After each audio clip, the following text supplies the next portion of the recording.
What's going on, everyone? It's time for another comedy film review. It's been a while since I did just a straight up comedy on here. So, yeah, today we're going to talk about a film called The Benchwarmers. It was released April 7th, 2006, and was directed by Dennis Dugan, who did films like Grown Ups and Grown Ups 2. He also did You Don't Mess with the Zohan, Just Go With It, and I Now Pronounce You Chuck and Larry. Alright, The Benchwarmers. This is a story of some misfits, like nerdy people who aren't really physical, that does physical sports, but these older guys get picked on by the younger kids in a little league team, so they form their own 3-person baseball team, no matter how bad they are. And with one of them actually being good, and they end up taking over the league and encouraging other nerdy ones to do the same.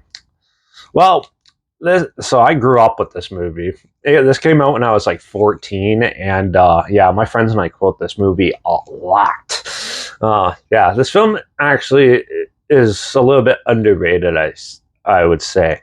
Now, the story itself, it has a good setup for like a comedic story and stuff. The characters are actually pretty well fleshed out and amusing in this. The way the film is written, someone definitely knew how to add the comedy in. There's not very many scenes where it's just like forced comedy or some random joke that makes no sense to be in that scene. There's not much of that in here. There's the odd fart joke in here and stuff where like you could tell they probably weren't going to put something in, but then they either decided to or a producer wanted something there, so they did that. But still, characters are fleshed out and the writing's good. The acting is actually pretty good too.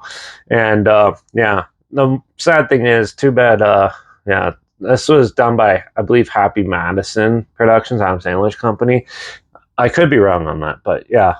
And David Spade, Rob Schneider, and Hader is there in here. And yeah, David Spade and Adam Sandler, I think, get along still. But I know Rob Schneider and some of the other actors in this film kind of don't really work together anymore. They all have different views and stuff and want their separate ways. So it's just sad because you got these very early 2000s comedic group making some of the best comedies around, and now it's just like and they obviously don't make these movies anymore, so these type of comedies anymore, because it'll be too raunchy or too offensive because people are so into themselves now.